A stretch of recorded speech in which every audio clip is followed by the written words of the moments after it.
Anyway, what up, Rue?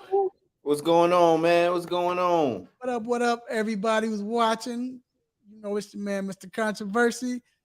Did you miss me? Man, I'm glad to be back, man. We were on the road, bruh. Oh yeah, yeah. Last week, man, we missed y'all out Yeah, there in definitely. ACC country. Yeah. We were on the road doing that little thizzle. Um, but we are back. Glad to be back. How you feeling, Rue? Oh, I'm doing good, man. I can't complain. It's August, so football about to start up soon. Um, Other than that, man, Brazen first. As always, first in the league. Matt Olson, he coming for Shohei's home run title, so he on fire. Yeah, I'm all good, man. yeah, man. Yeah, we had a good time and Charlotte for the ACC kickoff. But I'm glad to be here, man. There's a lot going on. You know, we definitely got to get into everything that's going on. We missed a lot, but we're gonna cover what's been going on in the past week. Um, Hope everyone else is doing well and feeling good and doing great. Um, hey, man, I'm just glad to be here, man. And we got a good show lined up for you tonight. First off, and I call it, we're telling it's the truth. We're telling the truth today. You know, we're not holding back, man. We got to talk about the running back situation, man. What's going on with the running backs, bro? I don't understand. Um, well, you know what? I kind of do understand why this running back position is getting treated the way it is, but we're going to get into that, man. And not just that, but even with the situation with Jonathan Taylor, and that was big. It came up through the weekend, and him and Jim Irsay. So we're gonna get into that. Also, man, we're in training camp, rules. So you know we got to start our division. What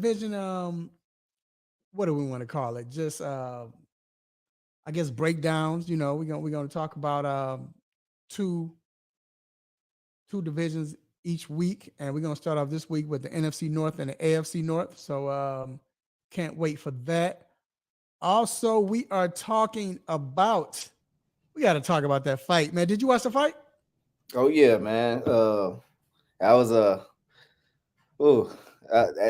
We'll talk about it. Let's talk about it. Yeah, we got to get into that, bro.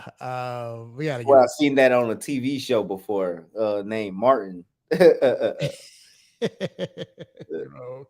We got to talk about the Earl Spence, Terrence Crawford fight, and then also talk about Floyd Mayweather, man. I got something to bring off my chest, man. You know, a lot of people might not agree or might agree. We'll see, but I gotta let it off my chest. Then we are talking NBA, man. A lot of people coming up with these top tens, man, top fives, top tens, and these NBA players kind of wilding. I mean, and it's their choice, which I get. So I want to talk about that, and then also break down what we feel and how we feel about top tens, whatever. And I'll tell you why I don't like doing all time top tens, but we'll get into that. Then we have a special guest, man. We have Mr. Adam Riley. He's the pit crew member of the Joe Gibbs racing team for NASCAR. Brother also. So, you know, we got to bring him on and talk about that. And how do you find out how he got into NASCAR and everything like that, man. You know, starting to see us a little bit more in NASCAR, which is dope, whatever. And one thing I give NASCAR, I salute them because they love to they embrace us. They embrace us, the black media. I say that, you know. At one point, you know, we couldn't even step foot in there. Now they're embracing us, man. So it's cool they treat us right. So yeah, we're gonna talk to him about that. And then we got MLB, who already touched on as far as the Braves, but we got to talk about Shohei Otani. I mean, it's like we talk about him every week, but what he did last week, Rule, to do a doubleheader and pitch a complete game, and then the next game in the doubleheader, he hit two home runs. Bruh, have you heard of anything like that? He got to be the best player in the league. Yo, yeah, it's not By even far. surprising anymore, though. It's Not not, but it's surprising. I don't know. It's still surprising because we always hear about Babe Ruth and he can hit and pitch. I just wonder if Babe Ruth was this dominant You know, Oh no, we never seen nothing like Shohei. You this said is it. You the best. He the best ever. TBE. yeah, yeah. He got. I mean, I know it's early, but he just needs 2 more seasons like this. It's a wrap. He got my vote. As you know, you got to Yeah. put him in that category already as far as competing as the best ever. So yeah, we're gonna get into that. Then we got Dr. Fowler coming with the injury report. Of course, a lot of injuries and training camp. And then we got quick hit, stop it, what's on my mind. So please let your family and friends know to listen to the show live, local at 1100 a.m. I'm sorry, I'm just saying that because Rue is in the stadium. I mean, Rudy's in the studio at 1100 a.m. Hey man, tell my people I said what's up, Rue. Hey, well they can't see y'all. They see is the couch, whatever. But you know, it's the fact that you back in the studios, bro. You know what I'm saying? But no, they can go to the 3 Point Conversion YouTube channel. Also, we're on the 3 Point Conversion YouTube. I mean, 3 Point Conversion Facebook channel as well. So I don't know if you're looking on YouTube or Facebook, but you go to either one, tell your family and friends, and we're there. And also, we'll be on iHeartRadio after the show as a podcast. So, hey, man, it's time to get to these quick hits. Let's get it. First up, he said Errol Spence, no typo. Mike, that's cold, Mike. Mike, that is cold, Mike. All right, What up, bro. Mike? So let's go ahead and get to these quick hits, bro. First off, and you know what, Rue? We're gonna take it back, bro. We're gonna take it back. I think we're gonna take it back. You ready to take it back? Let's take it back, dog. Good. Let's take it back. I don't know if our old listeners do I hear music? Hey, my boy. Okay. Boy, hit me. All right, man. Let's get to these quick hits. So first off, listen to this. WWE has disclosed that federal agents executed a search warrant on Chairman Vince McMahon last month and served him with a federal grand jury subpoena in connection to an ongoing investigation into allegations that McMahon paid millions of dollars to women after being accused of sexual misconduct. Oof. Oof. Talk to me, dog. What you thinking? You hear that? Vince McMahon. I mean,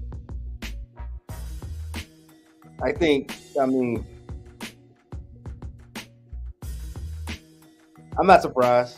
I'm not surprised. He's I don't want to be like these guys paying for it, man. Like these simps, man.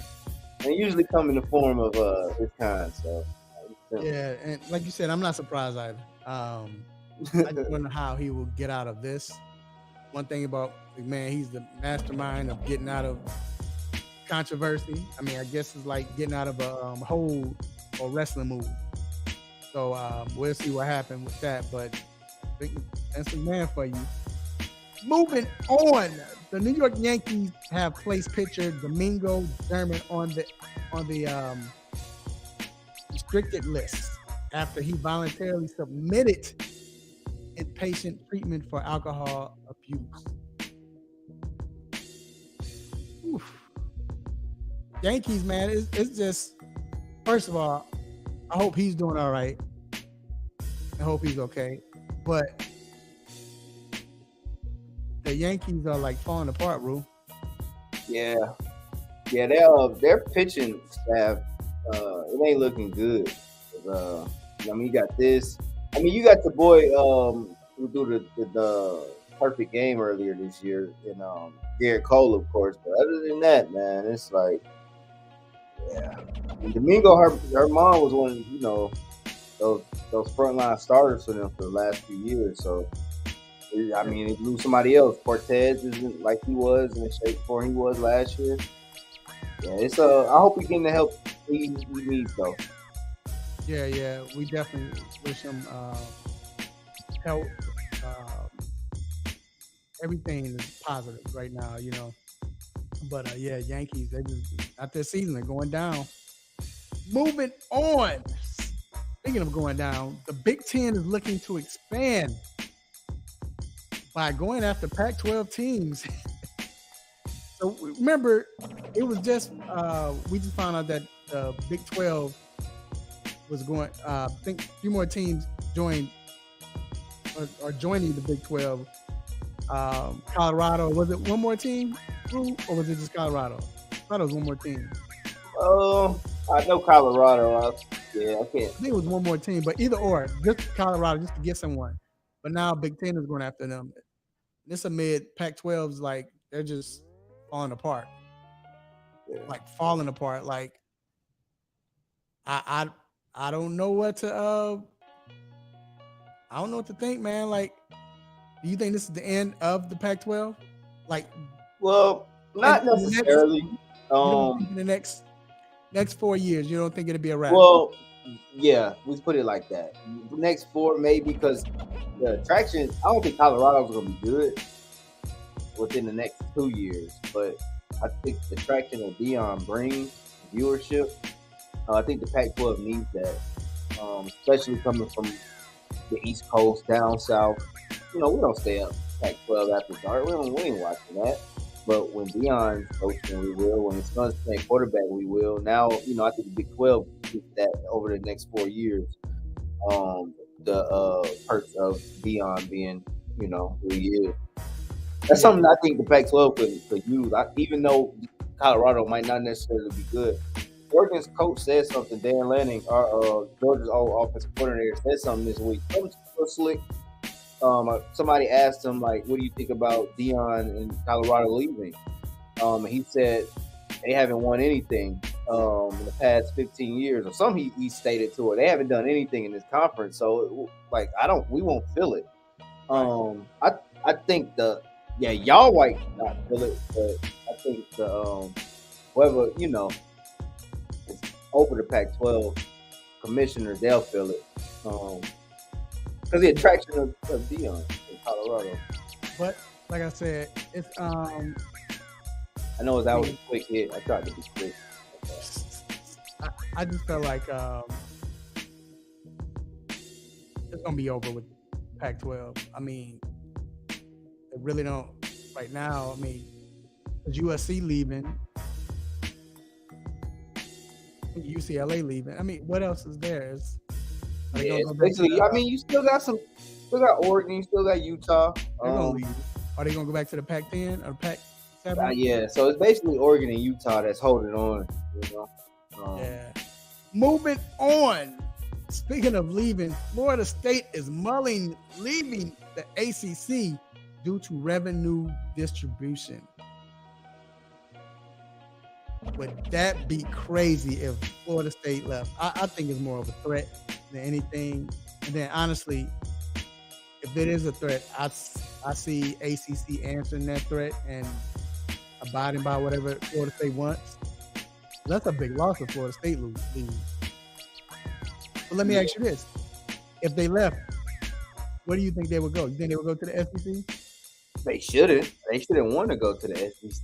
They should want to stay exactly where they are. Because I think they about to run the ACC over the next 5 to 6 years. That's why I think it's a threat. That's why I think it's a threat. So, yeah, I think they should stay, not go. Then last but not least, last night, Houston Astros pitcher Framber Valdez threw a no-hitter against the Cleveland Guardians in a 2-0 win. This was the third no-hitter for the MLB of the season and the 16th no-hitter for the franchise. Well, you said you looked it up, and right now, because that's a lot, 16 for a franchise. Yeah, I looked it up yesterday. Dodgers had the most throughout the franchise. I forgot that number, though. I want to say it was like in the 20s, though.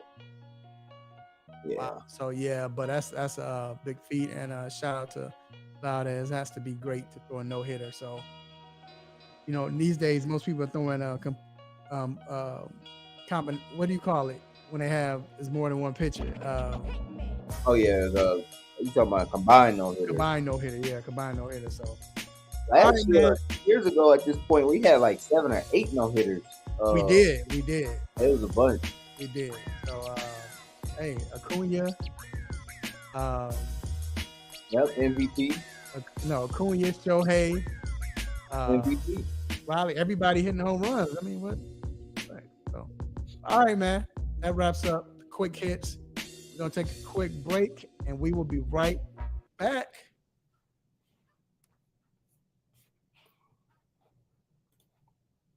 Go get your stuff ready, bruh, because we about to get it in, y'all. I don't know if y'all ready for this, but we about to tell the truth. All right, we'll be right back. My name is George Iceman Gervin. This is Dylan Brooks. What's up? This is Vince Carter. You're listening to the 3-Point Conversion. Check it out.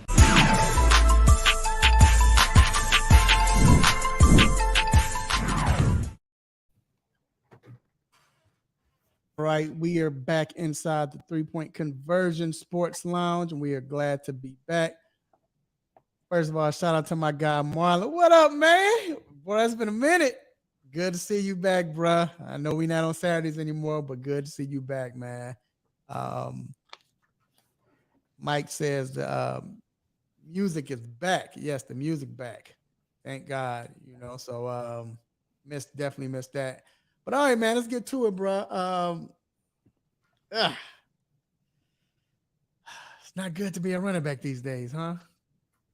And we've heard all the speculation. Well, forget speculation. All of the truth about these running backs not getting paid, and you see that is you got running backs out here like, and I'm not even going to count Dalvin Cook because he's on it right now. He's on tour. Might be the Jets is what I'm hearing, but he's going around. So he hadn't signed yet, but he's looking to get signed. But you still got Ezekiel Elliott out there. You got my man just left Tampa Bay. Leonard Lenny, playoff Lenny, got Yeah. Jacobs. Jacobs, Yep. playoff Lenny. One more I'm missing. Tony But, P. Who? No, he signed a franchise, right? Who? Tony Pollard. He probably signed a franchise. Yeah. Yeah. He signed a franchise. But hey man, like I said, it's just a lot right now. Saquon signed his 1-year deal for $58. So we but he signed his deal. So but it's just not good right now for the running backs. But then to add on to that, this weekend, Jonathan Taylor came out and requested a trade. Now he had requested a trade earlier this week. It came out this weekend, but sources said he requested a trade earlier this week. He met with Jim Irsay Saturday, and I don't think anything got solved. They're trying to make it as if because he wants to get paid, of course, and Irsay said they're not going to pay him. But I think it has more to do with what Irsay said. Remember, he made that dumb statement about running backs, how running backs right now want to control the narrative and get paid and all of that. You don't say that when you're about to go into negotiation with your running back. You know what I'm saying? Like, why would you say that? Was he drunk? I thought he was drunk again. That's what I was thinking. Like maybe he was drunk again. Irsay love to, some of that. But still, so I'm gonna ask you, Rue, with this situation, and especially with Jonathan Taylor saying he wants to get traded, even though coaches are acting like they're not going to do anything. Does this mean that the running back position has hit rock bottom? Close to it. Close to it. Because I think the it was already headed towards being rock bottom before this, honestly. But I think the best shot to stop that trend was Jonathan Taylor. Right. Now we see that it's like they don't even want to pay him after, I know came in the league 2020. What? He had a bad year because he missed time. That's it, due to the ankle injury. But I don't know. I don't want to say rock bottom, but it's damn near close. Yeah, it's rock bottom. It's rock bottom.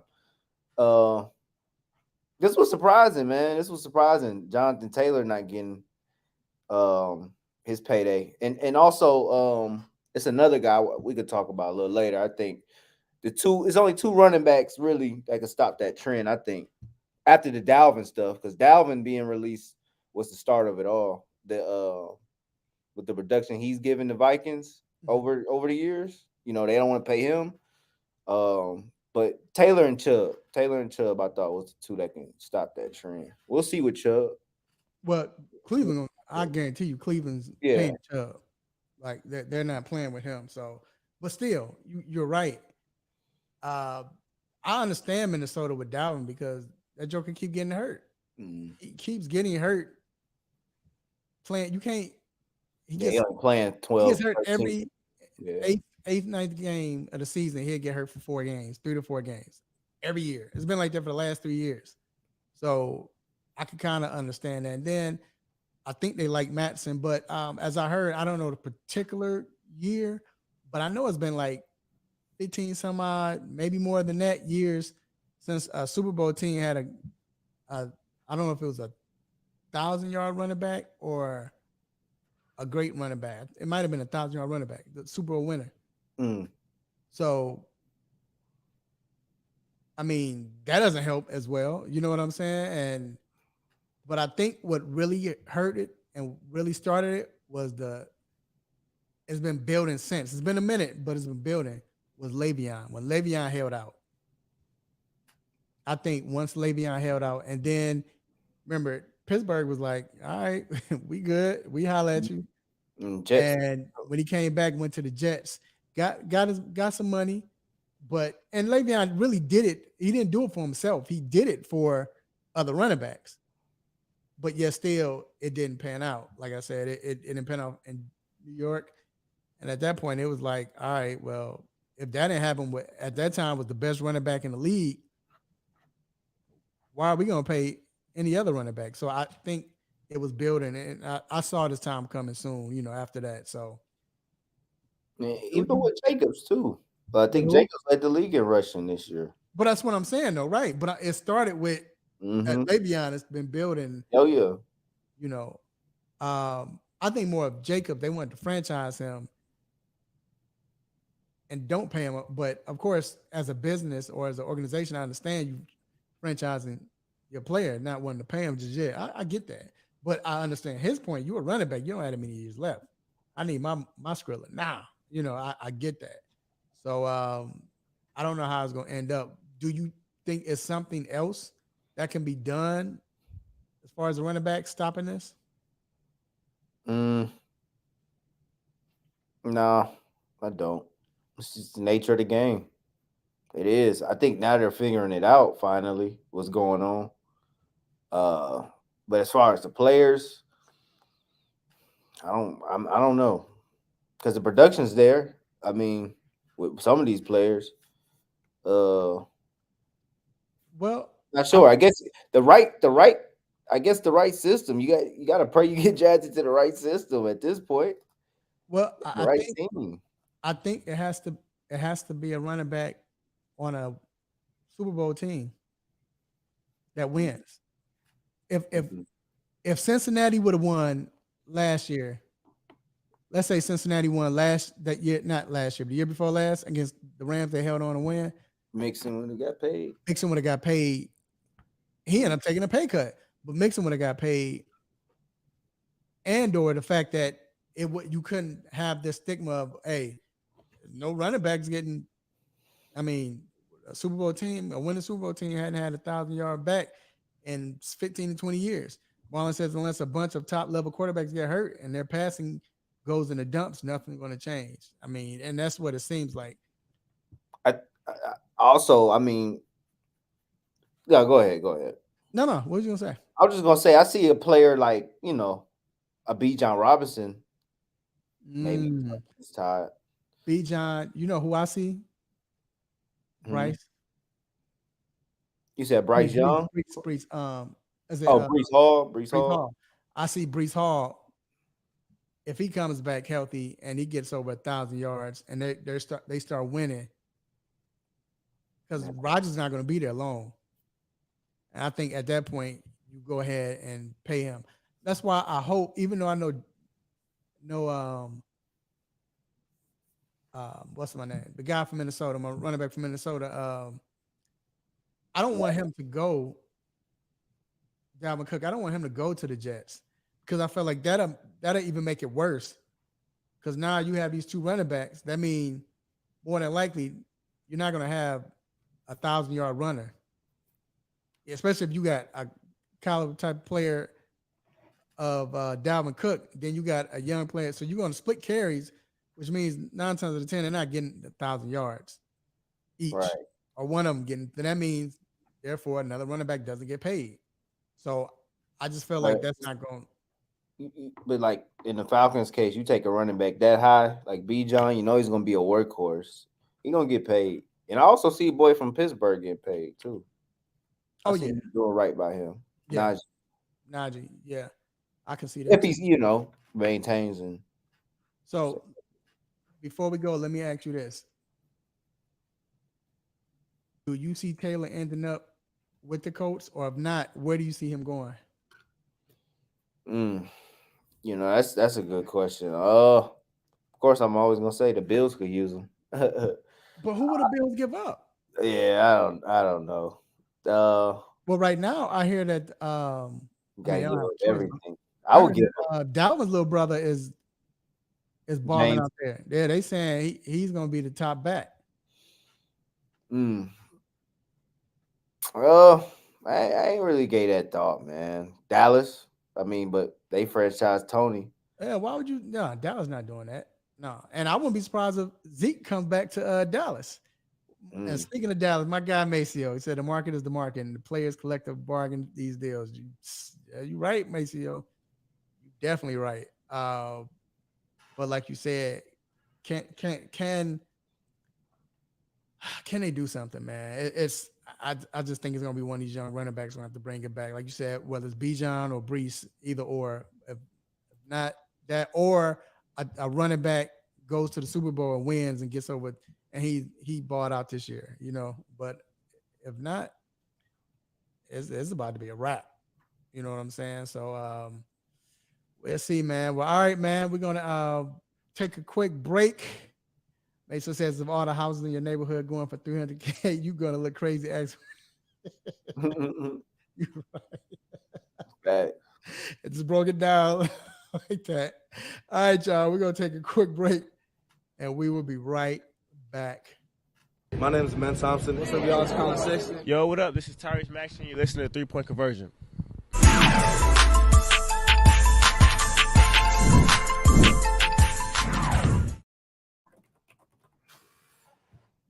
Rue. All right, man. So let's stick with this NFL, bro. Look like we got some NFL fans on listening. So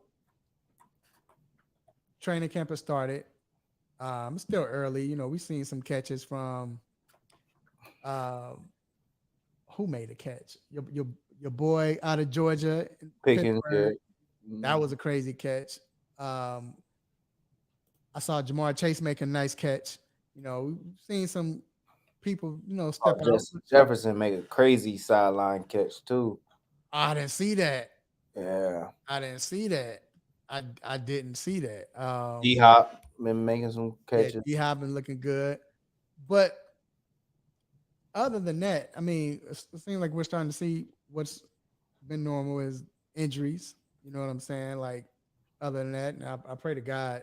It's one of the things, man. I'm not gonna lie, y'all. I'm not afraid to say it. I go to bed at night. Before training camp started, I prayed that nobody for the Bears get hurt.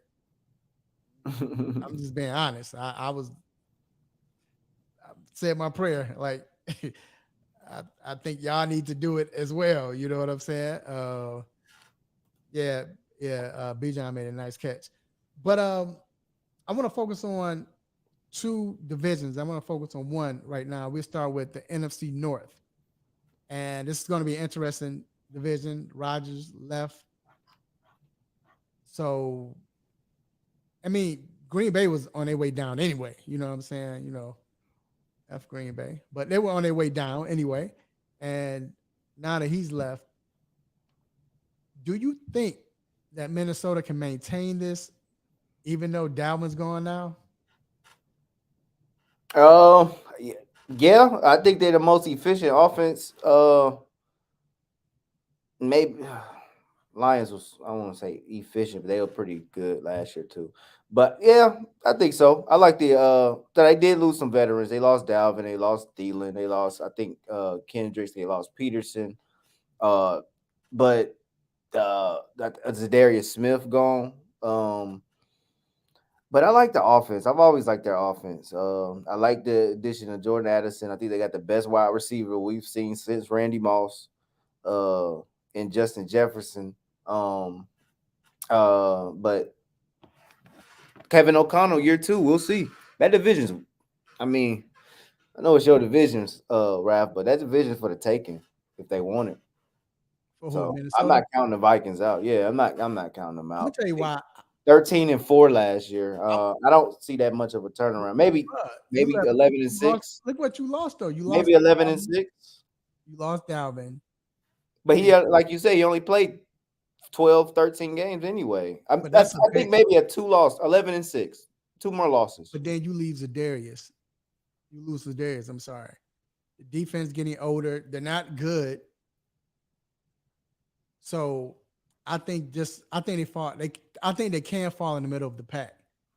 I mean, I still, in a sense, have them winning this division, but I don't know, man. I could see Detroit coming back. I could see the Bears jumping up now. I mean, the Bears made some moves. Detroit made some moves in the secondary. So at this point, I just don't think Minnesota's will be as dominant in that division. I'll say this. They got the best quarterback in the division. And I ain't saying that slightly. I mean, not yet, Fields. Not yet. You think they got the best quarterback? I got to go Kirk over Fields right now. I wouldn't take him if I had to start a team. But under this system, I like Kirk with the Vikings more than the Bears with Fields right now. Right now, that's all I'm saying. He's not better than Fields is better. I'm not even talking about Fields. Yeah. No, I'm saying I'm not talking about Fields. Oh, you talking about Goff? Goff? Did you see what Goff did last year? I don't like Goff over. He's not winning. It doesn't translate to winning, though. It doesn't translate to winning. I mean, but look at the team. That's why I said the team they had the worst defense in the division. They had some pretty good pieces on offense too. I mean, they had the worst. The offense bought out. They had the worst defense in the division. Yeah. So but Minnesota's was bad too, like you said. I think Minnesota's was ranked like they didn't get better, but Detroit got better. That's all I'm saying.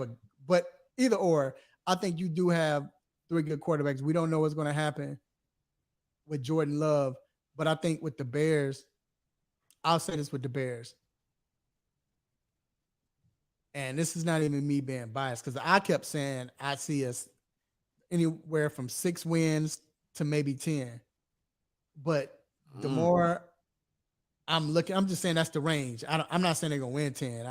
But the more I look at them, the more I hear them talk, especially Justin Fields. You know, they're saying the way he's talking, I know it's preseason, it's training camp, but his way he's talking now, he's saying that, hey, I'm looking to throw for 4,000 yards. I mean, he got the pieces now, you know, everything falls in its place once they got DJ Moore.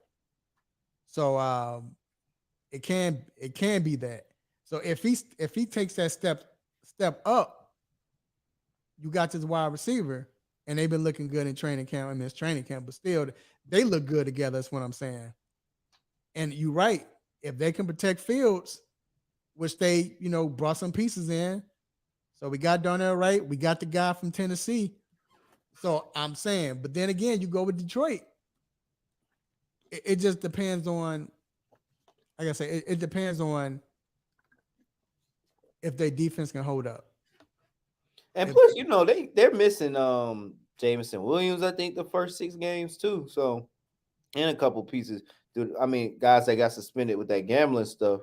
Right. But I do agree with what Maceo just said. I do think it's between the Lions and the Vikings, and I gotta go to Vikings. And I agree with Marlon with Kirk Cousins being the best QB in the division right now. So let me ask you this: with that division with the quarterbacks, who do you think will have the best year? We said this is the best quarterback, especially going forward, whatever, or moving. You know, we got Kirk.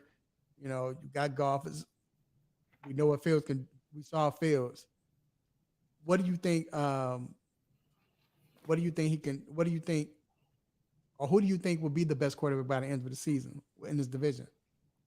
Man, that's a tough question because it's like the best quarterback might not have the best record, and I gotta go Fields. I think by the end of the season it'd be Fields, but I don't think he's gonna have the best record in the division. So it's kind of like No, right. But I'm saying just the best. Who's going to be the best quarterback? I This is think not Fields. about.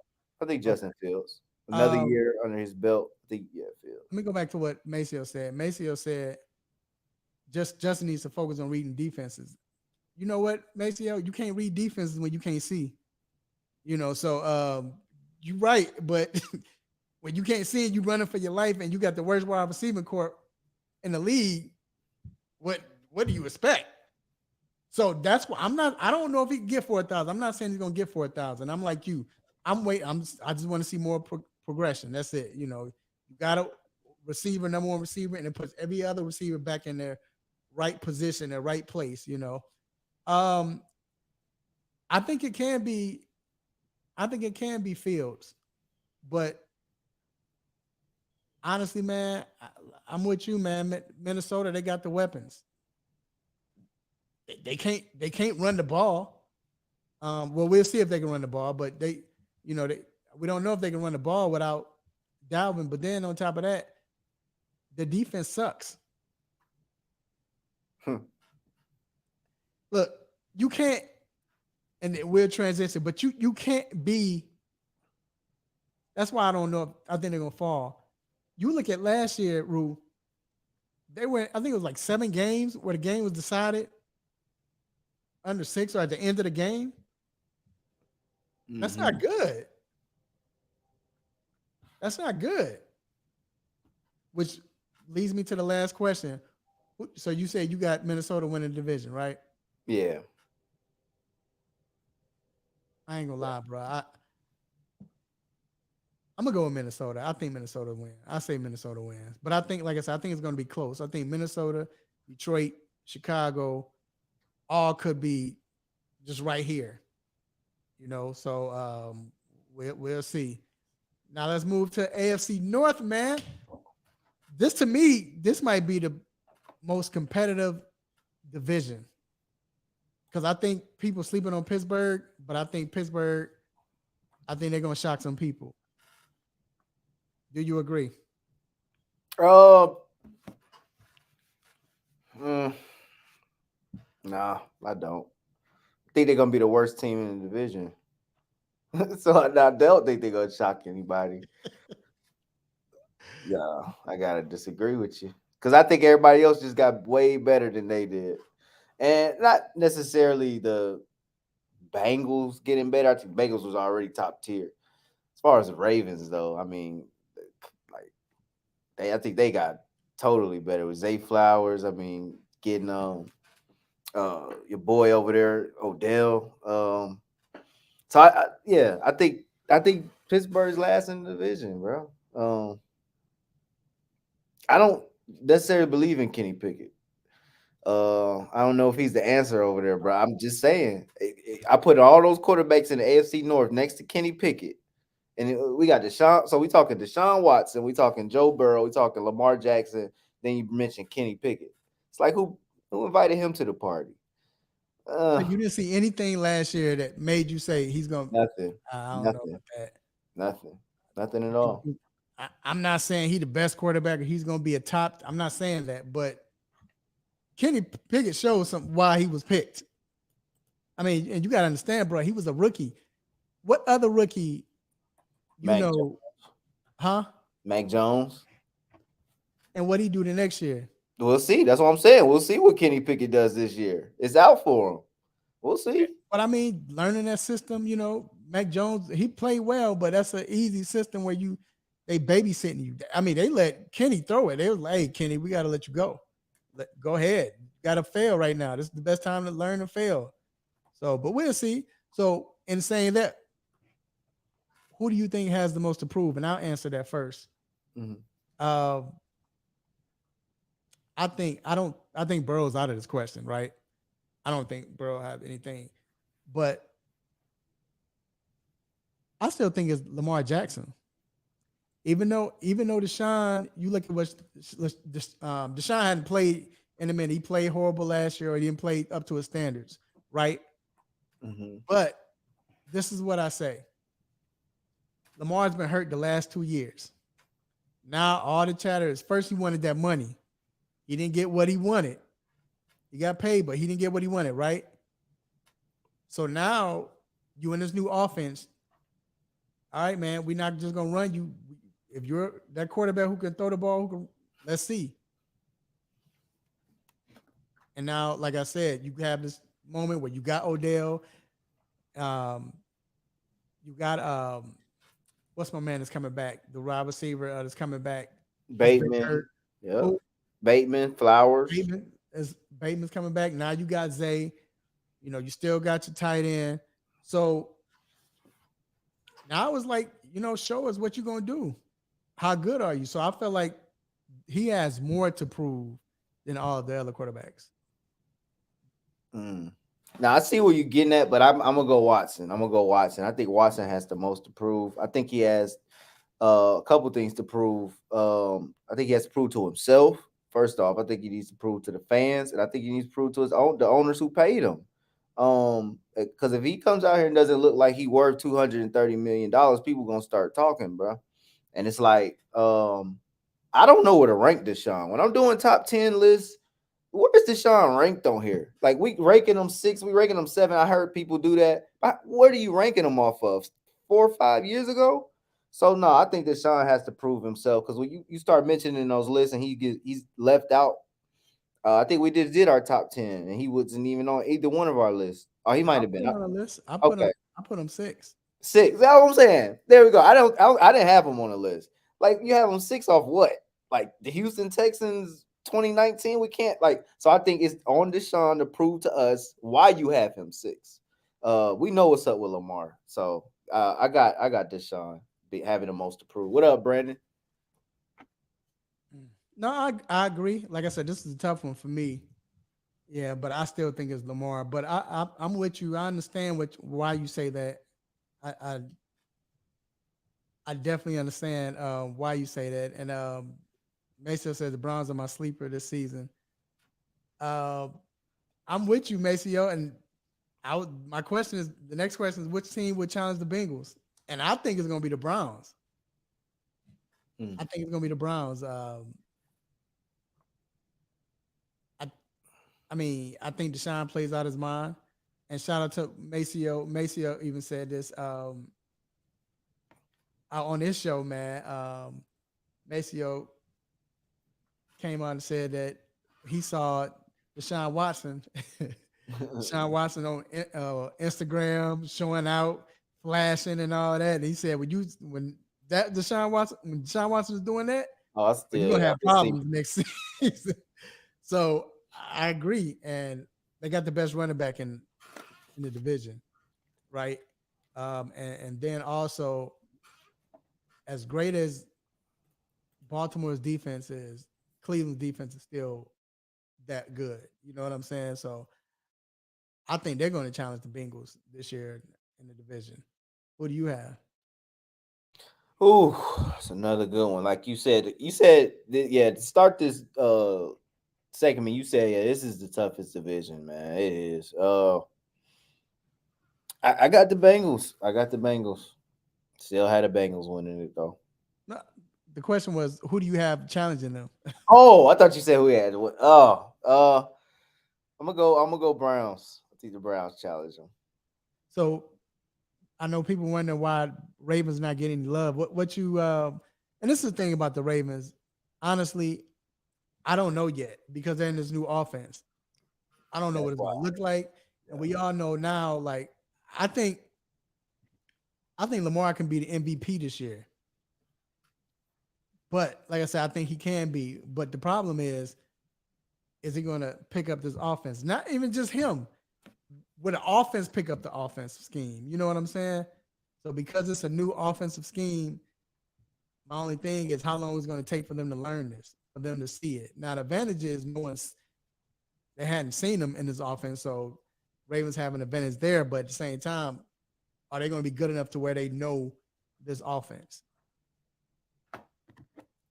And I mean that's why I don't pick the Ravens. I mean, I just don't. So you think Bengals? This is Bengals division, right? Yeah, I think the Bengals win it. Yeah. All right, I'm with you, man. And I'm not definitely. by much. Maybe a game or two. Might come down to the end. Because I do believe the Browns gonna be ready this year, though. I do. All right, y'all. That wraps up that segment. I'm with you. So you got Vikings and you got the Bengals. Mm-hmm. I said Yep. the Vikings and the Same Bengals, too. and I got the Vikings and the Bengals as well.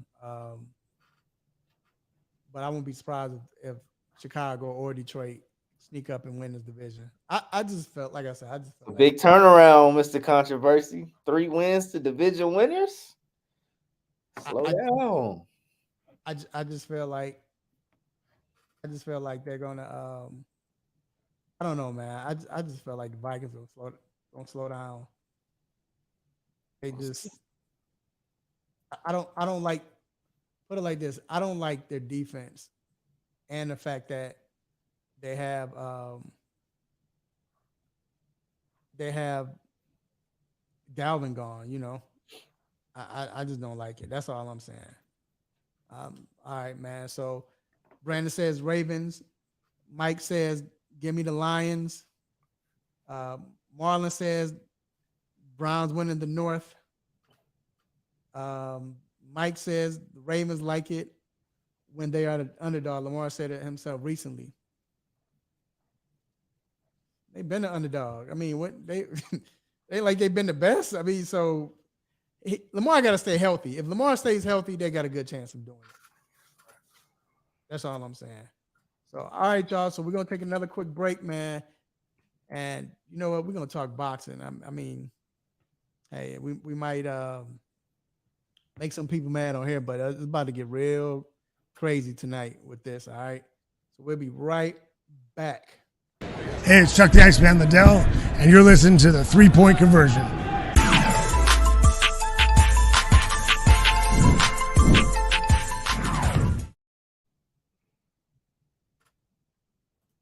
All right, Rue, you said you saw the fight earlier today, right? I mean, earlier this weekend, right? You saw it Saturday. Yeah. I watched the fight. You said you saw that episode before Martin, right? Oh yeah, I've seen this before. That's what I was saying during the fight. I've seen this before. I'm gonna tell you though. Especially I think it was a 6-7 round, my favorite punch, and he hit him with that right hook, man. Sent them flying. And look, I'm not making no excuses for him, but I said this before the fight. I said that after the fight, his first fight, when he came back from the accident, ever since the accident, he hadn't been the same. Yeah, right. He Because hadn't the been. Sean Porter fight was the fight right before the accident, right? Yeah, that was the one right before it, I believe. I know Sean Porter. Yeah, Yeah, it was. yeah, he And was. 'cause I know Bud fought Porter, Yeah, but when he got in that accident, he wasn't the same. I mean, he almost died, And then a doctor came out and was saying that because a lot of people say, look, they thought he was high when he first came to the, yeah. That's what somebody I was with was saying that he but was high. doctor said the reason why he had that glossy look or look like that because of some neurologist. I forgot what he said. I forgot what word he used, but he was just saying it's something to deal with that. Like, I don't even want to mess it up because I forgot the wording, but he was saying it's because of that condition when he got in an accident. Some people get dementia from that. That's how they look when they have dementia. He said he not saying that he has dementia, but he was just saying he could tell before the fight that something was wrong. No, he wasn't the same. I don't know, Brandon. I don't know if you watch his fights, but you look at his fights before he got in the accident. Then once he got after the accident, he got in the fight. When he was in the fights, he wasn't dominating like he was before that accident. They were touching him up in the other fights. He won, but he was getting touched. And before the accident, he wasn't getting touched. He didn't get touched like that. But that's not to take anything away from Bud. I'm not taking anything away from him. And I will say this though. Bud looked like he's on a different planet though. Yeah. Looked like he's on a different planet by far. And I mean, how he made Spence look, I mean, as we call him on here, Ero. I mean, he made him look how Rusan right now. Rusan all relaxed and real. That's how I mean, Ero looked like he didn't look good, dog. It was embarrassing. I was embarrassed for him. You know what I'm saying? And you know, I've been hyping the fight up with people. I mean, I was going for Bud, but it didn't seem right. It didn't seem right. Do you think that he is trending towards, I'm talking about Bud now, trending towards being mentioned with the greatest? And when I say greatest, I'm talking about like top 5. Yeah, if he keeps it up, I think so. I think he just needs the names though, under his belt. Ero's probably, to a non-boxing fan, was the biggest fight of his career. It was the biggest fight of his career. It was. The biggest fight But I just think maybe a couple more names, couple more, fights like that, couple more title defenses. So I think okay. so. So when you say names, I'm glad you said this because it's gonna bring me to I gotta talk about this. So when you say names, you're talking, so say if he fight, what's the name right now that's kind of like, You got Boots. I mean, I will say this. Ennis. Right now, they're in a good class right now. It's fighters in this class, you know what I'm saying? But let's say if he fought, what fighter is kind of like up in age or out their prime? Because and Brandon's right. Porter was the only one that came close because he kind of got some licks on Porter as well. I mean, on Porter, but Bud as well. It's not really any like up in age, man. I would say a lot of the fights he's like they're his age, like Charlo, Ennis. Right. So okay. The reason why I say that is I was trying Brandon said. I was trying to set this up, Brandon. We talk about Floyd. Floyd being some people say he's the greatest, some people say he's not.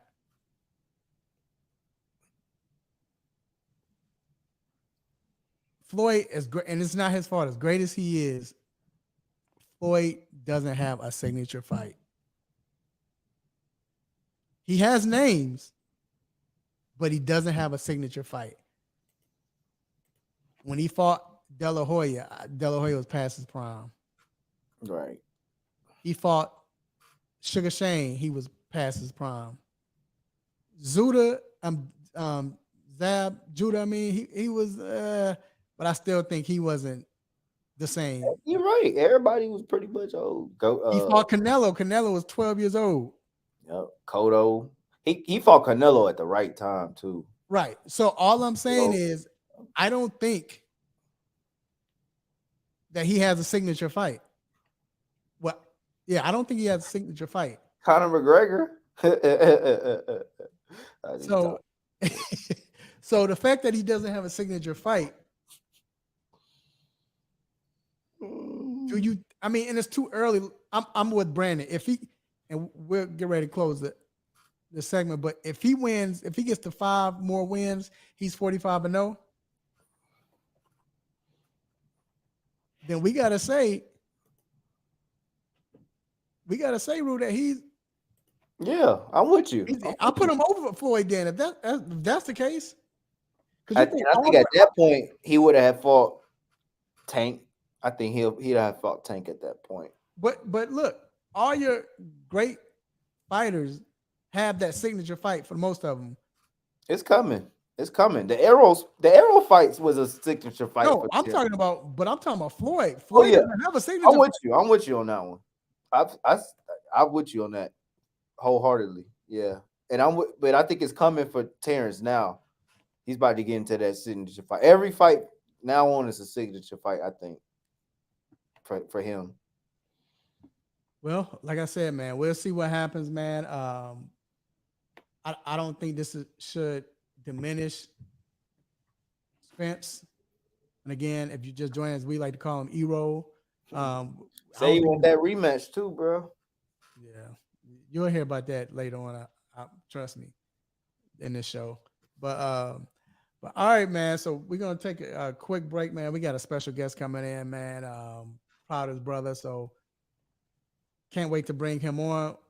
We're gonna take another break, and we will be right back.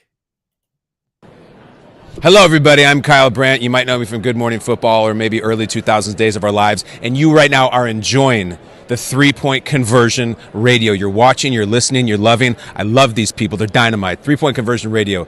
Get it.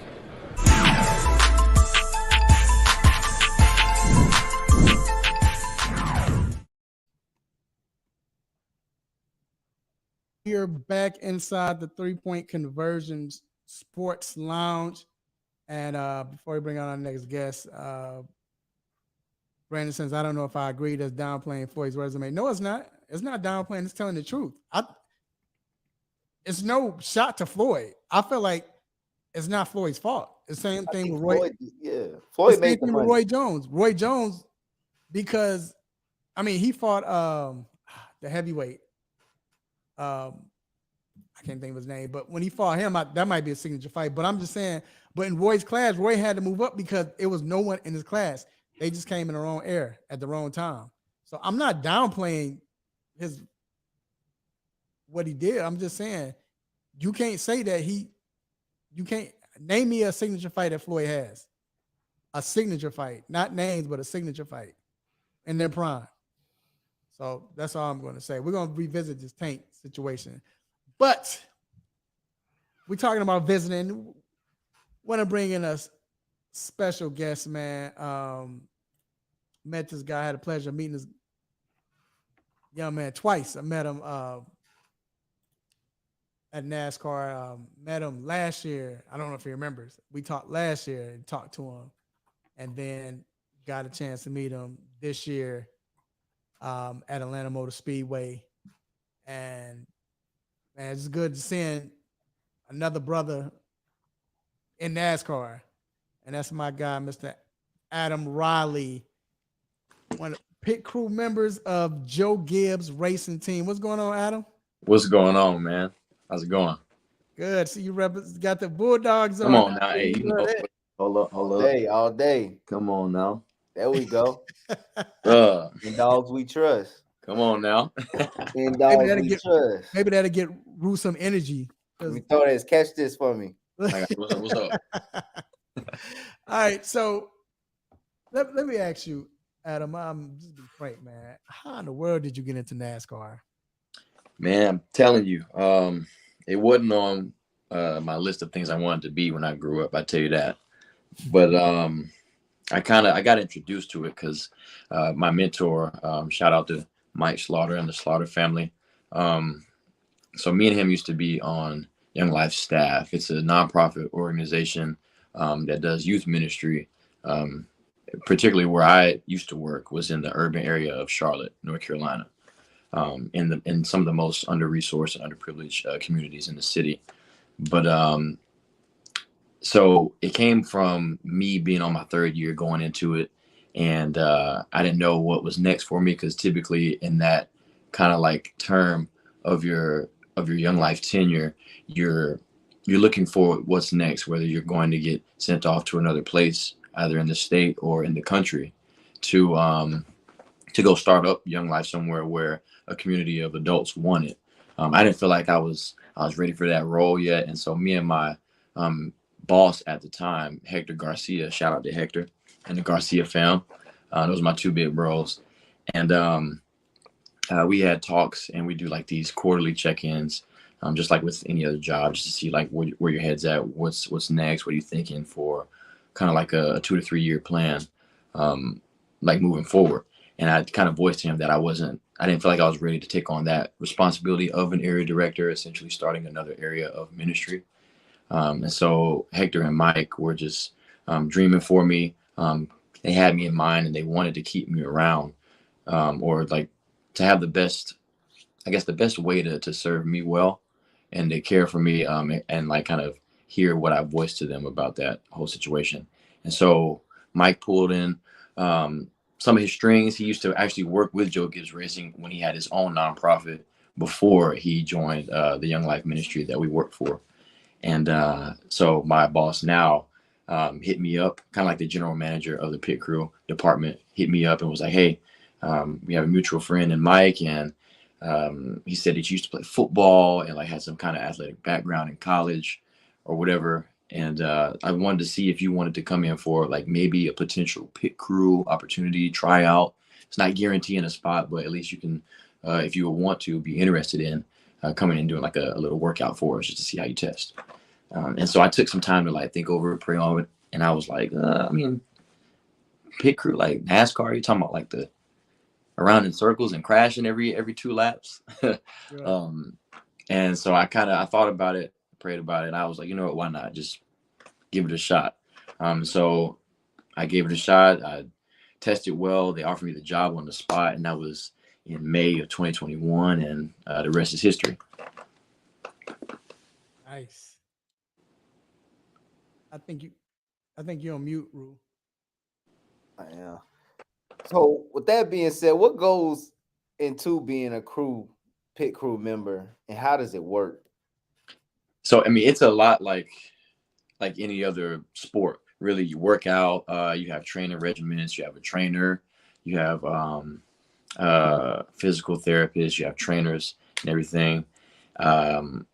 And it's just when you work out, your workouts are kind of catered to your position on the car. So you have 2 changers, you have a jackman, you have a carrier, and you have a fueler or gas man. So all our workouts are like kind of catered to what we have to do during a pit stop, like movements wise.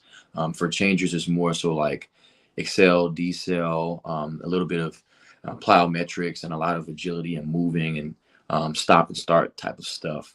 As far as like jackman carriers, they're a lot stronger. Well, not a lot, a little bit stronger. And so they're more strength kind of based, and just kind of playing off what their job is on the car. And same thing with the fueler as well. But like I said, any other sport, you work out, you kind of maintain your body, you take care of it. And the way I kind of got into the sport was a little bit different than the usual person who will want to be on a pit crew. You're recruited as more than just being like pulling out of the shop. Because back in the old days with the 5-lug car, they would actually use like mechanics out of the shop that would work on the cars to do pit stops during races. And so what NASCAR was trying to do, what they're moving forward and moving towards, is speeding up pit stops, making it more exciting, kind of getting it back to the pinnacle of like what it was when NASCAR was in its glory days, And so they kind of took the recruiting route, kind of like you would do in football, basketball, baseball, you name it, going out, finding potential former athletes or somebody that has some type of athleticism, and test them kind of like how they did for me, and give them a shot at being on a pit crew, or even just starting out in like the development program that some race teams may have. And yeah, so I mean, that's kind of just the rundown, like the watered down version. Well, I'm gonna tell you. So when I went, it was funny because Rue, I had never seen it. So I first going into the pit, I'm all like, oh man, I'm in the pit. Like I said, I see my brothers, whatever, I see people, and this is before the race. Race is about to start, so I'm close, by the track. Mm-hmm. Kind of getting ready. The drivers are starting to get in their car. Bruh, I turn to the right.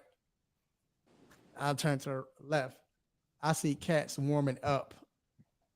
Like whatever they about to do, I'm talking about they jump over the block, and okay, they about to do something. They come back and they kill. I'm looking like, oh snap, because I never looked at the pit crew. You don't see them get a lot of love, but right. And I guess that brings me to my next question is, I'm kind of ad-libbing here, so Ruth, stick with me. But do you all get celebrated like, do they celebrate you all, or do they? Because this goes along with what you just said. Like when y'all win, let's say if y'all get a win, y'all Mhm. win, right? And you know, we see on television that they pouring that drinking milk. You know, that's a anyway, drinking milk, um, whatever they doing. You know, but you say Yeah. you wore the hat this last race. But do you all ever get celebrated? Yeah, we get celebrated. It's not like we're totally like forgotten. Um, and throughout the race, you'll catch us during a pit stop or whatnot. They'll kind of like cut away from the actual race and kind of pan in on the pit crew and whoever's doing the stop, or even if you're just chilling on the wall. I'm just trying to see like kind of the behind the scenes stuff that fans don't see if they're not at the track. But when we get a win, oh, for sure. Like we go to victory lane. They give us our little maybe 2 or 3 minute TV time before they cut to the driver doing the burnout around the track or doing a victory lap, per se. And even most of the time, the pit crew, the whole pit crew, over the wall, behind the wall, mechanics, engineers, everybody that's involved in the stop will go to the start finish line if the driver is there, and they'll like catch him if he's doing like a crowd surf, or they'll celebrate with him. And then after that, they'll drive the winning car, to victory lane. And that's where everybody that is associated with the car goes. They take pictures. They switch hats about 4, 5, 6 times. They throw up Coca-Cola. Some even like, pop some champagne or whatever. But yeah, we definitely get celebrated. But it's not as like, it's not as big as like you would, I guess, expect it to be. But when you mess up, they definitely it's very, very clearly highlighted. Probably a little bit too much, but yeah, we do get celebrated whenever we do get a win. Do you drink the milk? I ain't got a win yet, and I don't know if my Oh. team's going to throw milk. So Look, you already know how we. Hey. We're gonna be bubbling out. Right. Hey, I'm good. Hey, at that point, I wouldn't even care because I get my win. I'm like, whatever it is, I'm celebrating. I'm in the moment with it. Let's rock. Right. And last question. We gotta go, but talk about, if you take 45 seconds to talk about. I know that's probably not enough, but talk about what you do off the racetrack. You mentioned which like you were saying with your boss when you first found out, how you found out about it. But can you talk about that and what you do? Yeah, I mean, it's one of the things I'm most passionate about, really. So the ministry I'm involved in, it's a nonprofit organization called Young Life, and I volunteer now in the kind of the under-resourced and underprivileged parts of Charlotte, like urban Charlotte. So our ministry's area is called Young Life Charlotte Urban. And our area director, our boss, is Mike Slaughter. He's on my team at West Charlotte High School. And what we do is we introduce adolescents, teens to Jesus, and help them grow in their faith. And it's a more relational kind of based ministry. We're not like forcing God or Jesus on you, and you don't have to be per se a Christian in order to join. You don't join. There's no sign up.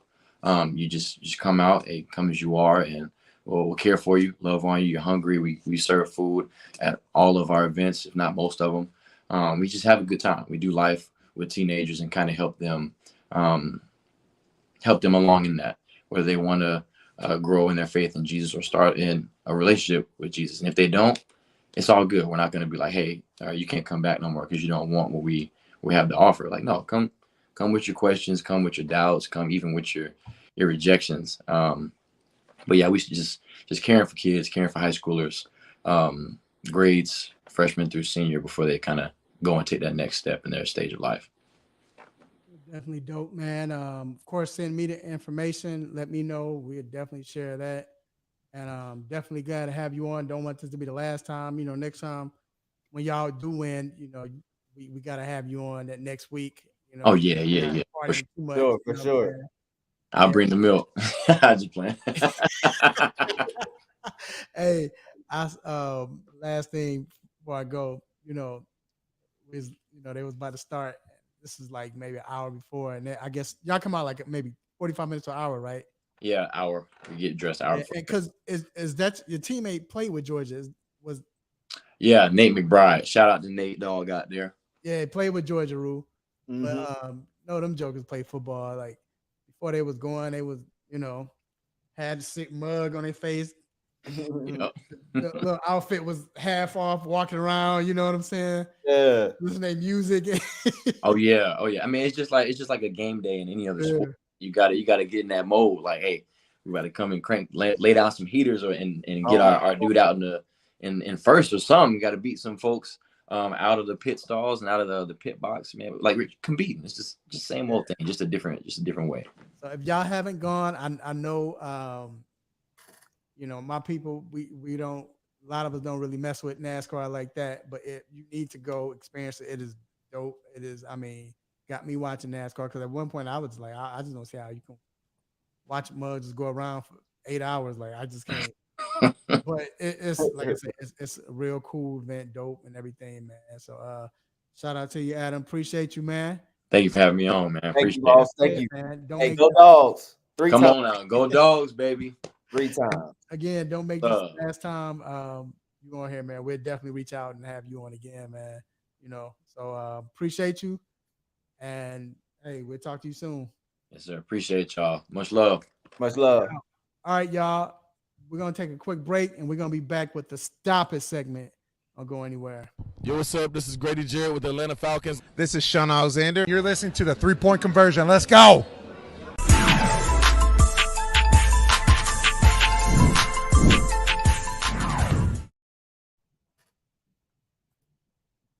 Y'all know what time it is. It is time for the most infamous, most famous Stop It segment. Let's get it. So, Rue, I'm gonna go first, Rue. I'm gonna let you, because I know you got a crazy one. You know what, man? Yeah, I'm gonna go first. Mine's simple, you all. It's real simple, but I want to revisit that fight. After the fight, the fact that E-Roll won and there's Errol Spence again, but E-Roll won a rematch. Wait, a rematch? Here's my thing. I understand. Honestly, I understand if you get beat up, you want to come on and say I want a rematch, but I'm like, dog, let your face heal first. Then everybody talking about in December. Is his face gonna be back to normal in December? Like, come on, bro. Really? At that point, just it was a good fight. I'm gonna sit back, think about some things. Whatever. You can say that, but everybody talking about it should be a rematch. It might be a rematch in December. Come on, man. Stop it. Stop it. Tripping. Stop it. You tripping. Stop it. Yeah, he gets a lot of those. But stop it. Yeah, I don't see what he can do. Yeah. Yeah, I'm with you, bro. So my Stop It, man, it goes out to Eduardo Rodriguez. Now, Eduardo Rodriguez is the pitcher for the Detroit Tigers. Good pitcher now. He's a good pitcher. Probably, I would say their ace. I would say the Tigers ace. So yesterday, the Tigers made a trade to send him off to the Dodgers. But Rodriguez said, "Nah, I'm good. I'm gonna stay right here in Detroit and play for the whoa. worst team." Maybe I didn't hear that right. They had a deal to send Eduardo Rodriguez, left-handed starter, to the Dodgers, but Rodriguez invoked his no trade clause and said, "I'm good. I don't want to go to LA from Detroit like Axel Foley. I want to stay right here in the D." Stop it. Yeah, but come on, bro. You got a chance to play for a team that has been to the World Series 3 times out the last 6 years. A chance to pitch behind Clayton Kershaw in a crucial playoff game, bro. Like, and you want to stay in Detroit, you're not making the playoffs no time soon. So I didn't get that one, Eduardo Rodriguez. I thought that was a perfect opportunity for you to spread your wings and fly. Except you decided to stay right there in Detroit and be bottom feeders. That Joker. Now, if he's married and they don't live in Detroit, she should be worried because that Joker, there's got to be something in there that's keeping him winning. Like, come on. Yeah, The man. Dodgers? Yep, the Dodgers. Yep, and they, of course, yeah. Hey, you feel me? So of course, they got Clayton. So he was gonna probably be behind Kershaw right there in that lineup. He said, "I'm good on all that. I want to stay. I'm good in the D, baby." Tripping, man. Yeah, he definitely got to stop it after that. Kevin Young said that boy looked like Hutch when he had that allergic reaction. He talking about Errol Spence. Yeah, he's. Oh yeah. Speaking of Rodriguez, though, he's definitely been the best pitcher, one of the best pitchers in baseball the last month. Top two, maybe not two. Wow. Yeah. Or it's some crazy person he don't want to go out there in L.A. he owed the plug. Like, Right. no.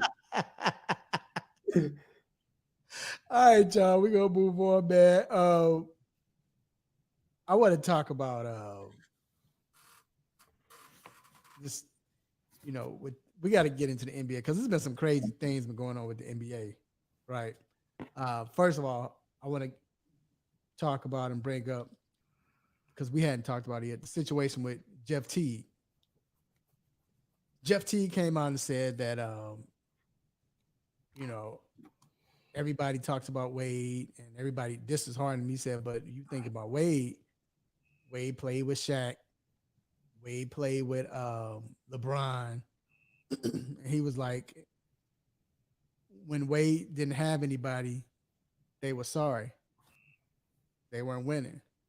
But he said, well, and basically saying that when Harden didn't have anyone, because everybody know he played with Durant, played with Westbrook, Kyrie, Embiid, CP3, played with a lot of folks. But at the same time, when he didn't have that, he played with a Dwight Howard, but Dwight Howard wasn't prime Dwight. Do you feel like he was prime Dwight at that point when he was in Houston? No. You don't think so, right? Anything after the Lakers, Dwight is not prime Dwight. Right. So I understood what Teague was saying. Well, let me ask you. Definitely understand what Teague was saying. Do you agree? Hell yeah, I agree. So you agree that Harden is better than Wade? Yes. Ooh. It's been like that since 2017. Ooh. Yes. I mean, come on now. But I'm saying in their prime, like as this. Yes. Yes. Yes. Harden is one of 6 players to ever lead the league in points and assists. What has D Wade ever came close to leading the league in anything? Anything? Maybe 2000. No. He was I lied. Scoring champ. Yeah. Scoring champ. What? 27? 2007? No, he was scoring champ and 09? Yeah, Had to be 07 or 09. Yeah. I think he was. Was he though? I thought he was. I don't know. I don't think so, bro. Y'all let us know. But Harden. All right, Harden, he's going to be right there next to Steph when it's all said and done. As far as 3-pointers too, he's going to be second when it's all said and done. Come on, he has all the individual success that D Wade doesn't have. In the MVP, the 6th man a year. I know that's nothing, but all the scoring champs. He just led the league in assists. Now, this guy averaged what? He's led the league in scoring twice. He just hasn't had the team success as D Wade, but at their prime, I think no doubt. Harden. See, here's the thing with me, because I understand what he's saying, and the injuries too. And then you got to look at, you got to look at everything, right? We just can't look at the scoring, can't look at the assists. Got to look at defense. We got to look at clutch, playoffs. Ben said Wade got Gabrielle Union, though. He gets double. But you got to look at all that, man. And when you think about it, Rue, let's be real. Wade was a better defender, right? For how many years? throughout his prime. I mean, we're not gonna count how many years has Harden been a good defender. Okay, let's not do that. Now you acting like you playing like you a I don't want fan. to act like it's what it was only about 6 years. I say 5 years for D Well, Wade. no, he was from when he came in the league. It was that Dallas series. Come on, he was done. I say from 06 to 2011, he was a good defender. Okay, right, and then injuries came in. Yeah, after that, I want to say it. Harden got the season MVP. Wade got the Finals MVP. Bruh, it's. I mean, it's close. I'll say this though, like I said, but this dude Harden had a stretch where he averaged 33 points. I think it for 3 years. This dude averaged like 32, 33, bro, with like 8 assists, man. And he was getting his team to the playoffs. Yeah, he just couldn't beat Curry and Durant. That's what I said. He was getting his team to the playoffs. Because even that year when he got them, when they went to the Western Conference Finals, and what was that? What year? It was the same year that Pacquiao and Mayweather fought. That was what? 27. No, Pacquiao fought 15. No, did they get him 15? They got him. He got him to the conference finals in 15. Yeah, he did. Because I think so. Because that's that year when Chris Paul hit that game winner against San Antonio. Then they got to the next round. Then they lost. Okay. To Houston. But either or, I'm just saying, Harden was getting his team to at least second round of playoffs by himself. Talk about me, Brandon. But for Wade, like I said, Wade got his. I mean, playoff time. You know what Wade's going to do. I mean, you think about Wade's rookie year, how he got them that playoff win, got them to the second round. You know, but again, I mean, I'll put it like this. I understand what he's saying. I'm not going to say I agree. I'm not going to say I disagree. I just understand what he's saying. But then, not just that, what's weird, Rue, is I don't know what's going on with the NBA greats. Okay, so Dr. J comes with his top 10, right? And he leaves off LeBron James, right? You talking about Dr. J, right? Yeah, he leaves off Steph Curry. Well, he said, "Well, Steph's still playing, so which I get." And then he said this. He said, "I think his was Oscar Robertson, Bill Russell. I forgot the other player. Dude had Tiny Archibald. But he was saying these are players that he grew up watching. He's like, so that's my favorite coming up. So I get that. He hasn't watched basketball in 30 years, basically. No, he said, but he was saying those are his favorite players, so they're going to be there, which I get. I mean, if you got your favorites as a childhood, they're not going anywhere. But he said after that is where he's like, all right. Now when we putting favorites of our childhood, then Antoine Walker is top 10 for me. So then Shaq comes out with his top 10. And Shaq, I got it right here. This is Shaq's top 10. Shaq has, let me see. Shaq had Magic, Kobe,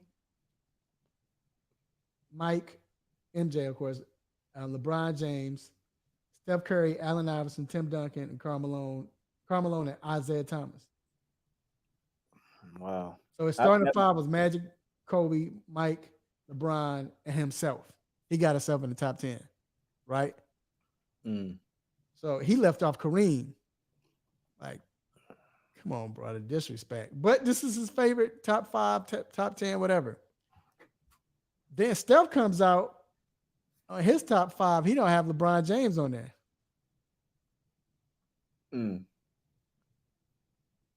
He has Mike. He has Magic, Jordan, Duncan, Kobe, and Shaq. So, Rue, when you hear all of this, what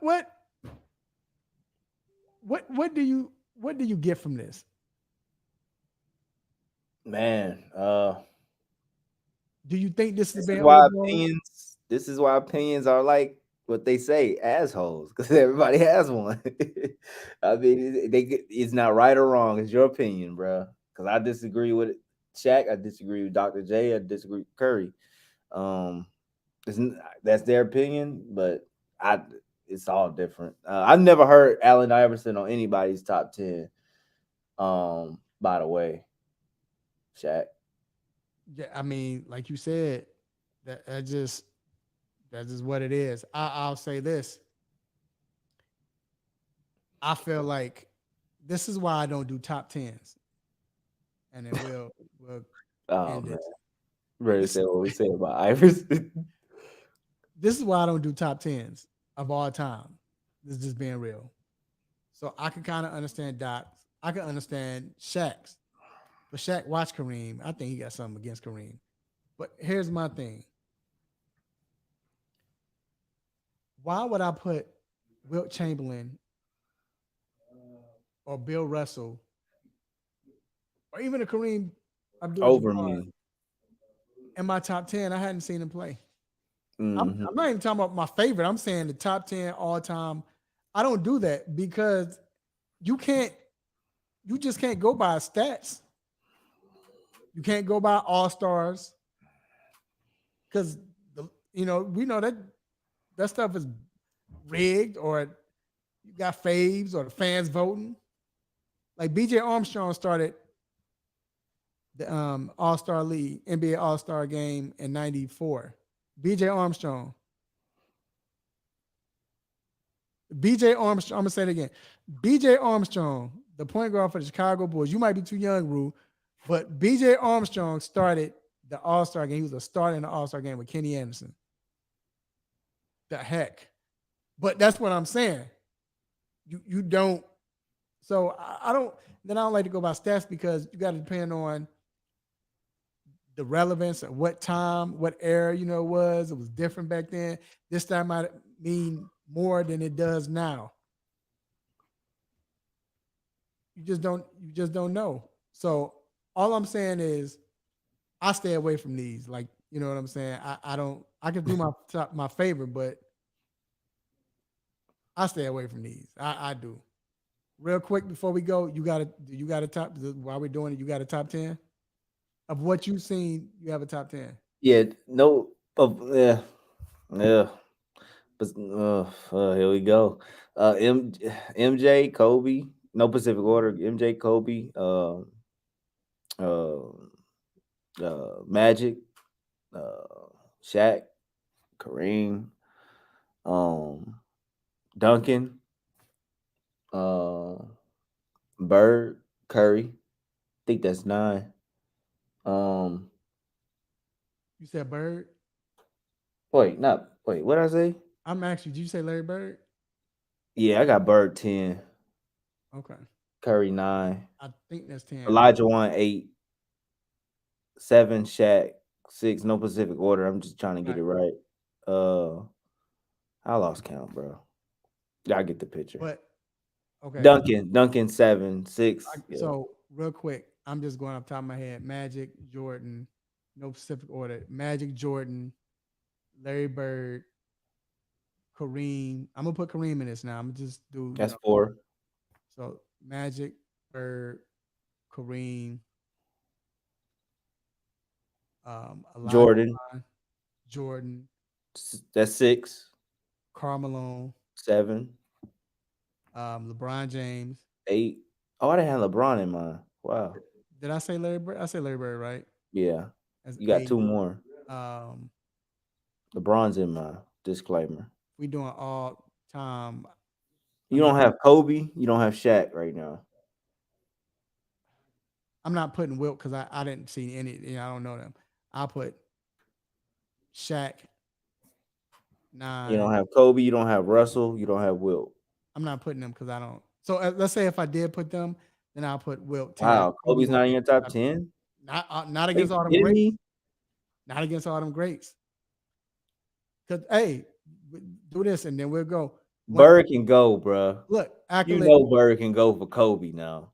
So Bird averaged 24 and 10 his whole career and 6 assists. I don't care. 24-26. Kobe averaged 24, 5, and what? Who care? No, so you can't say that. You can't say that. Bird has 3 MVPs. How many MVPs does Kobe have? That's all I gotta say to you. No, you just going by your heart. But how many MVPs does It ain't hard. how many We all MVPs? know Kobe should have more MVPs than he already has. He only has 1, right? So we say he should have 2. We all know he should have won in 05. So he had 2. Have 2. To Bird's Bird's a 3-time MVP. No, Man. 3-time MVP, finals MVP. Or is he 3rd? I think twice. It's the same dang team. I'm just saying. So, but that's why I don't like to do that. Now, if I'm not going with people that I didn't see, then I will put him in. Ben says not. He said not Antoine Walker. But I'm just saying, hey, so look, we're gonna take a quick break. If y'all can put y'all top 10 on here, we'll put it up sometime. We'll revisit this and put it up during the show. All right. We're gonna take a quick break and we're gonna be back to have my cousin. We got family in the building, man. You know, my guy, Mr. Dr. Donnie Fowler III. We'll be right back.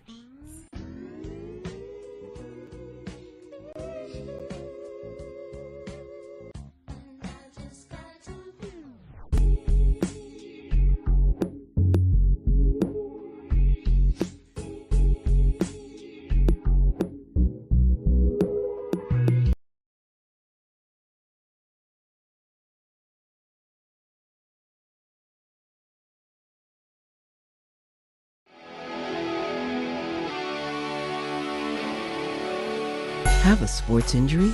Need to see an orthopedic doctor? Ortho Atlanta is one of Metro Atlanta's largest orthopedic and sports medicine practices, providing orthopedic and sports medicine care for the whole family. With 37 physicians and 14 offices, the practice provides the highest level of care for injury of muscles, joints, bones, and spine.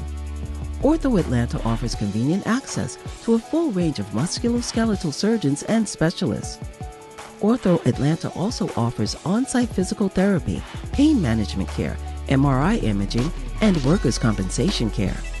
The Ortho Atlanta surgery centers in Austell and Fayetteville provide cost-effective, same-day surgical procedures in an accredited outpatient center.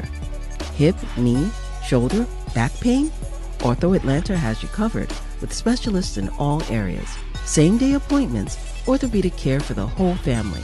Ortho Atlanta, Atlanta's choice for orthopedic and sports medicine care. Learn more at www.orthoatlanta.com.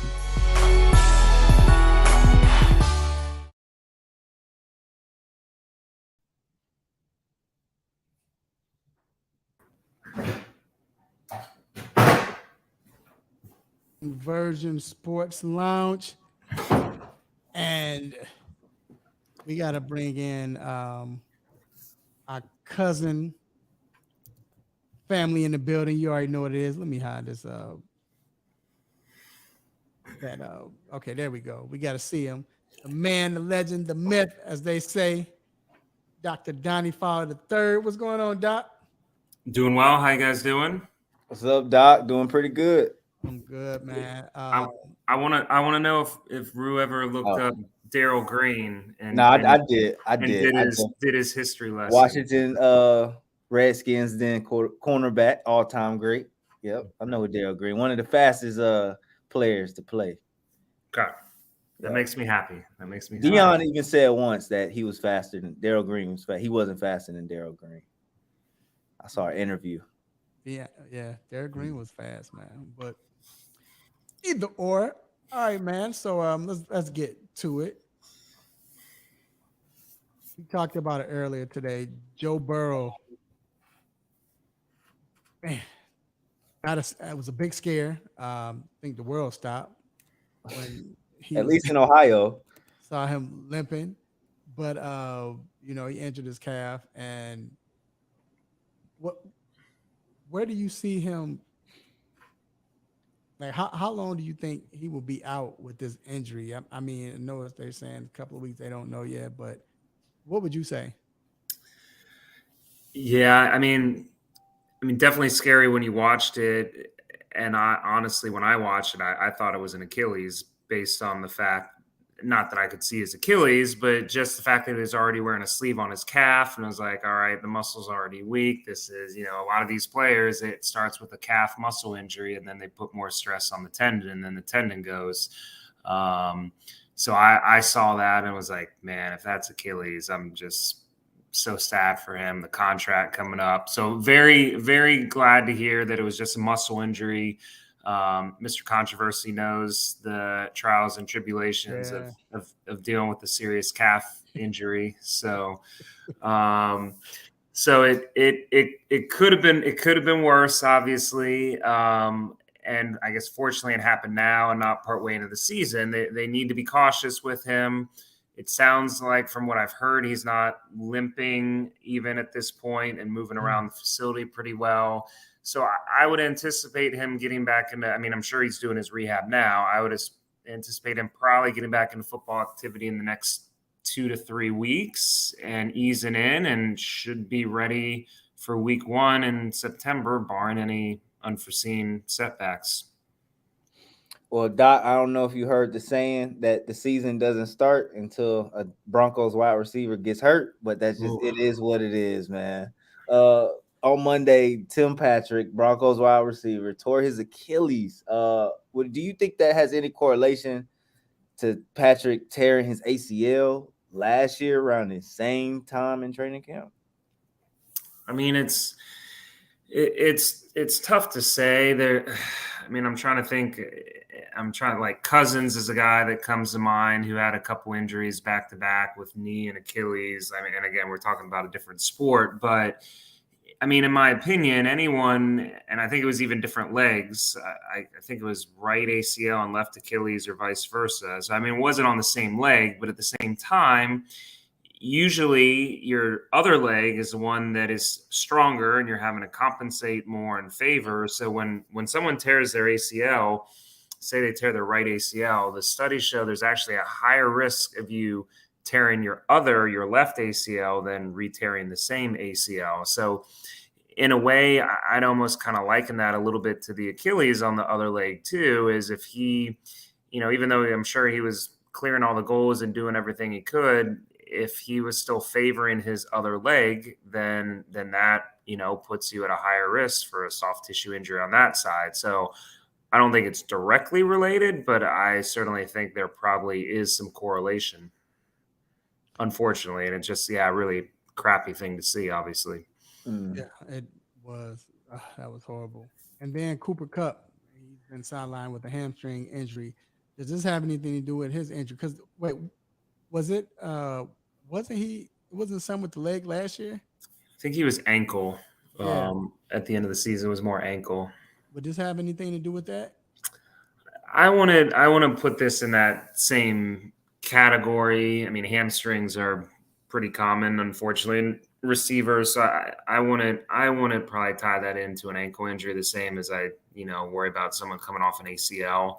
But it's still, I guess it worries me though.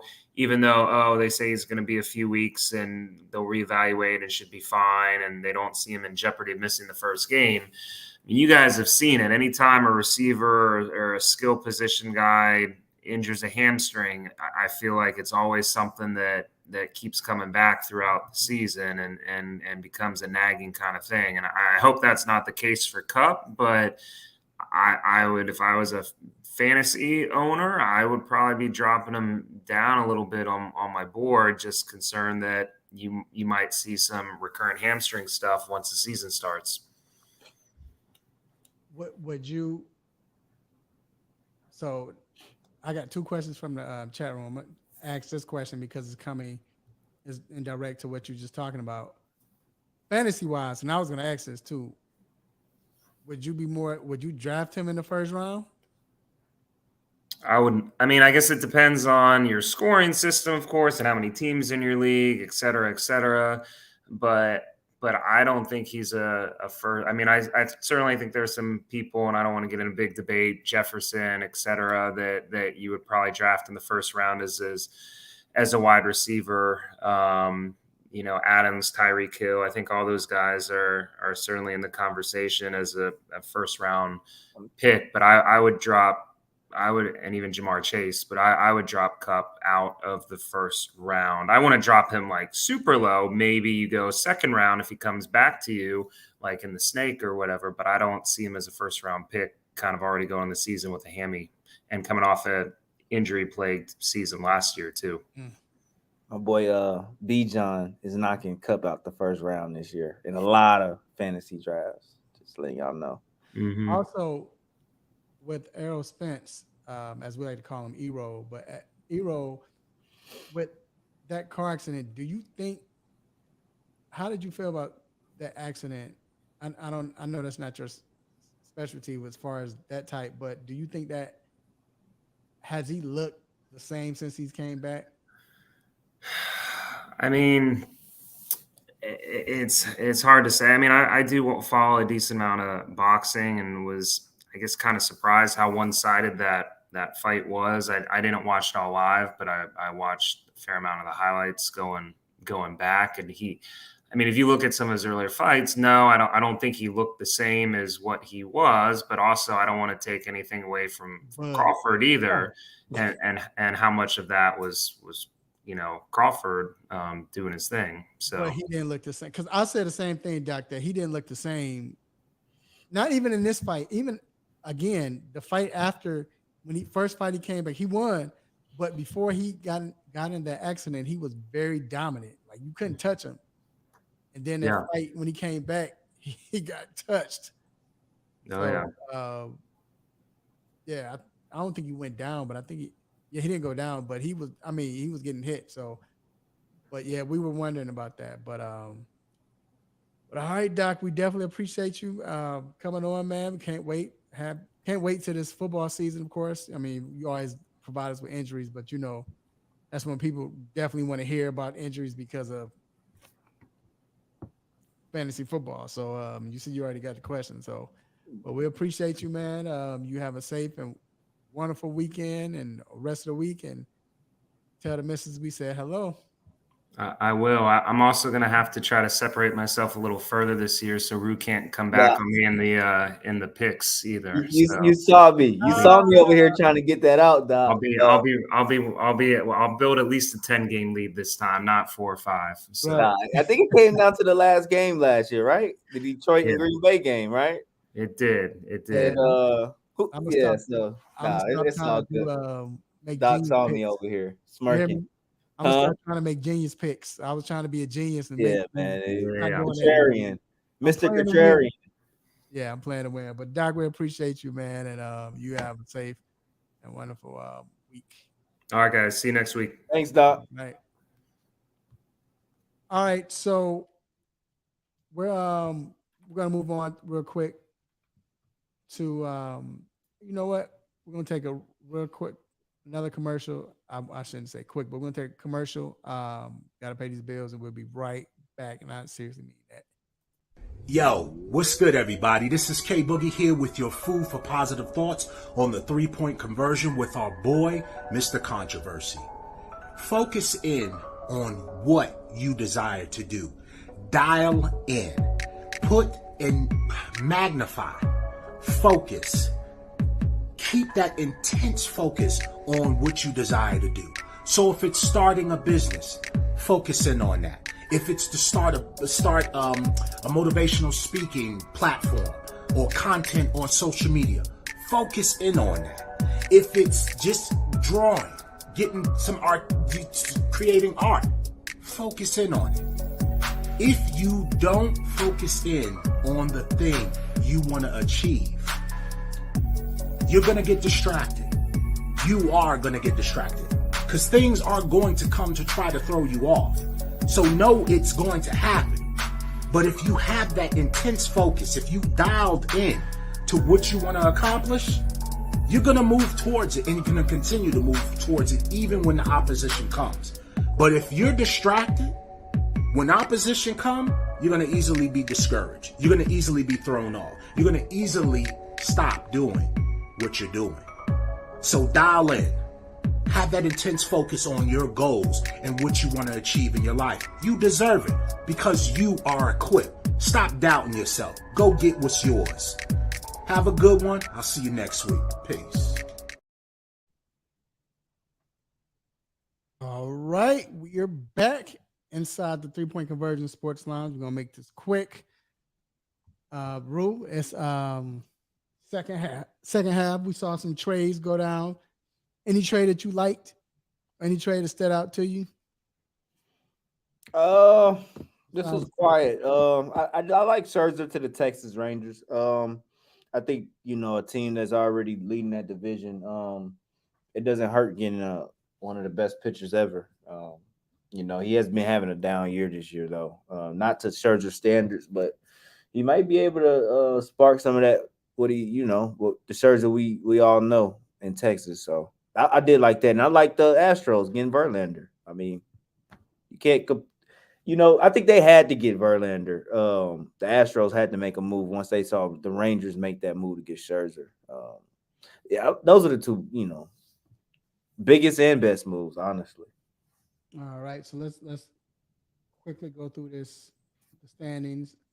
American League East. Wow, Orioles have overtaken the Tampa Bay Rays. Wow, they have they have a game and a half lead.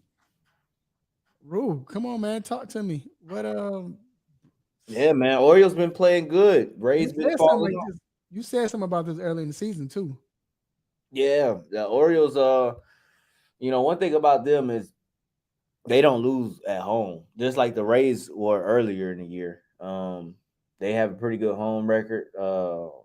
And I think the last 10, they're 8-2. So their spark has come in the last, I want to say, 2 weeks. Where Rays have, they've been doing good too. I think I'm looking now, they're 6-4 last 10. So they've been winning. It's just the Orioles that they've been winning more against the Rays too. The head-to-head matchups, they've been owning the Rays in those matchups too. Yeah, and everybody in this division is over 500. So, but yeah, the Orioles look good. The Minnesota Twins in the AL Central.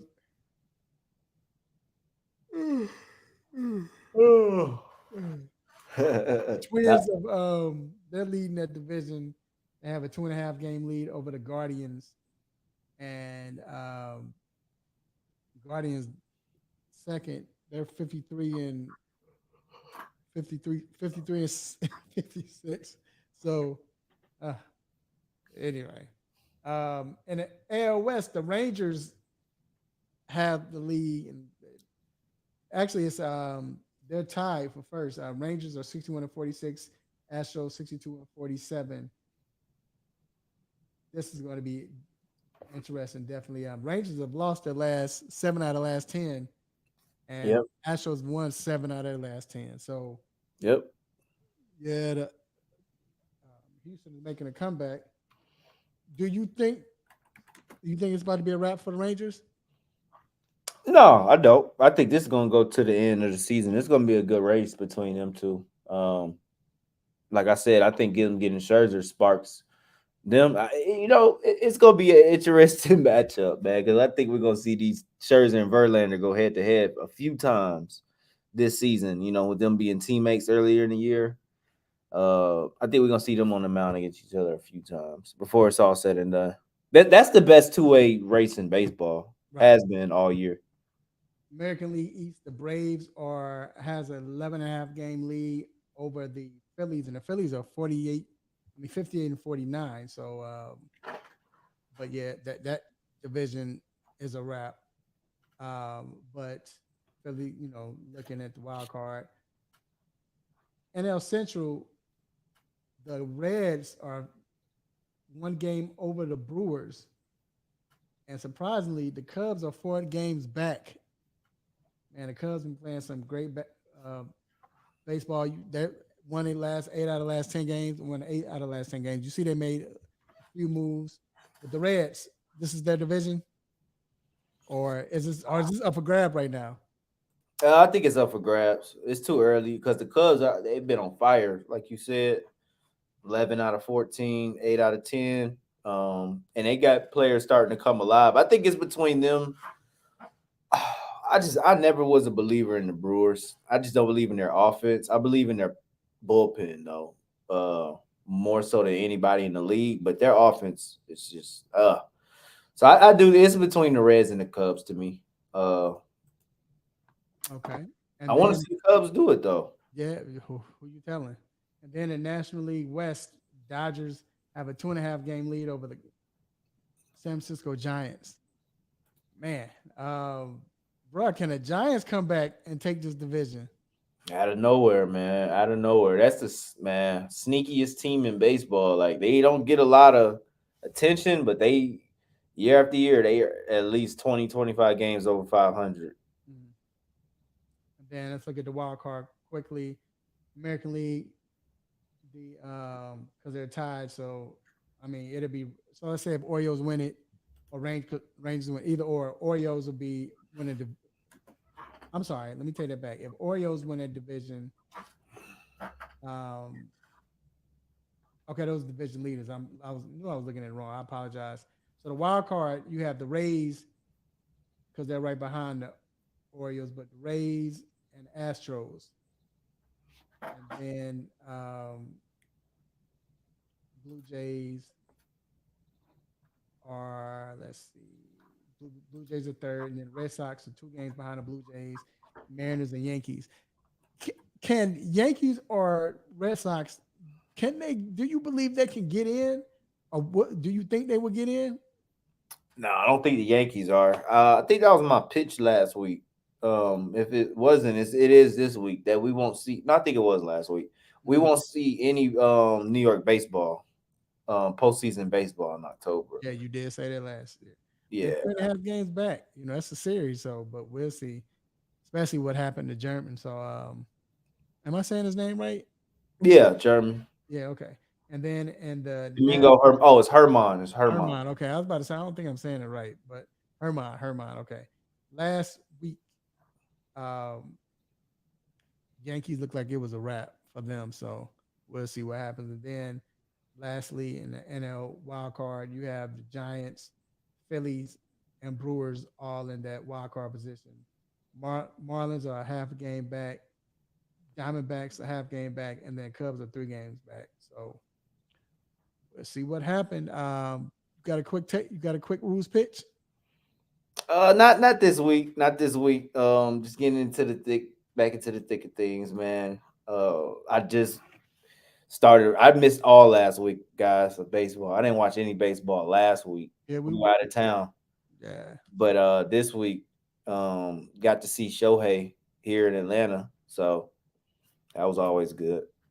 But I'm sort of surprised though. I mean, the Angels they're betting on Shohei resigning. So got to make the playoffs though. I was shocked that he didn't trade either, but I can understand it's hard to let go, but he's leaving, man. I don't even if they make the playoffs, I think he's leaving. So right there you go.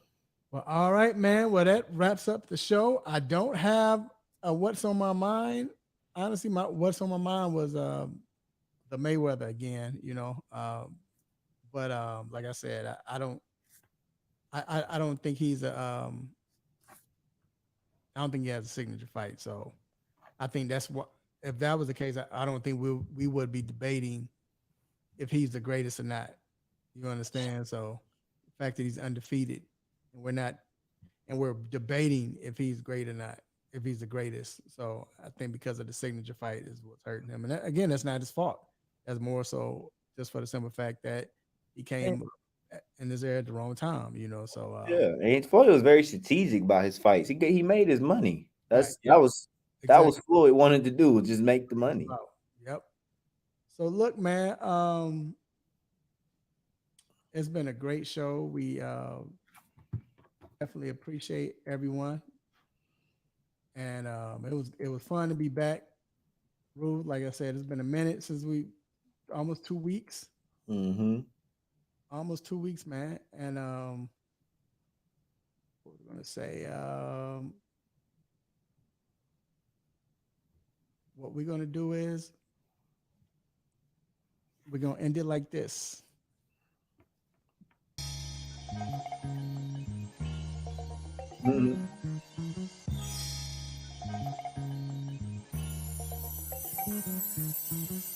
Actually, you know what?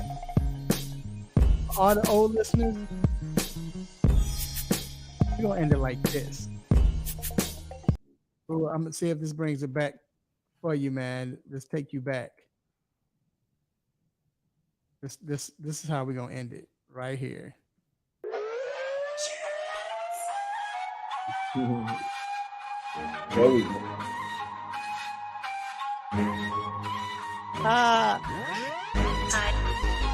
If you know when you hear this music, you already know what it means. It means it's time to let you know. Before we let you go, we have a couple of shout outs. First shout out right there to the Almighty God for giving me the platform to do what I do, say what I say, make you all upset, mad, happy, want to give me the stop it button. God, I appreciate this opportunity.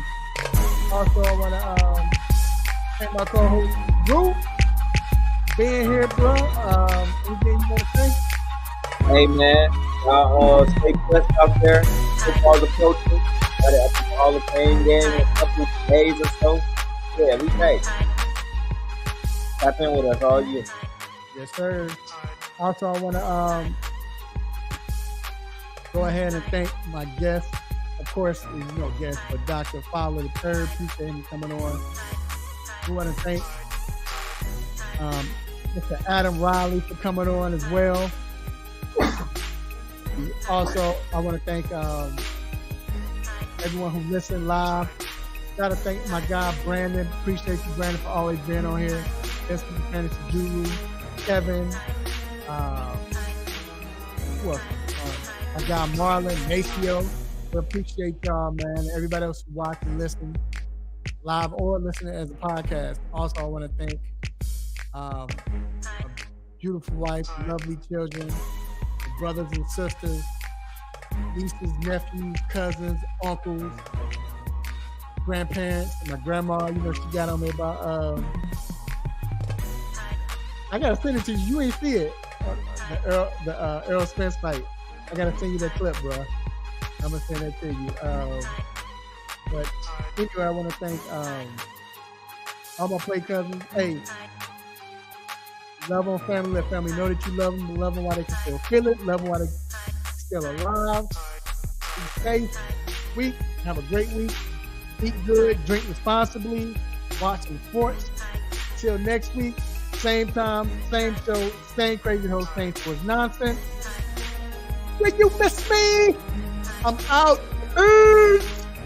We kind of feel like old days right here, don't it?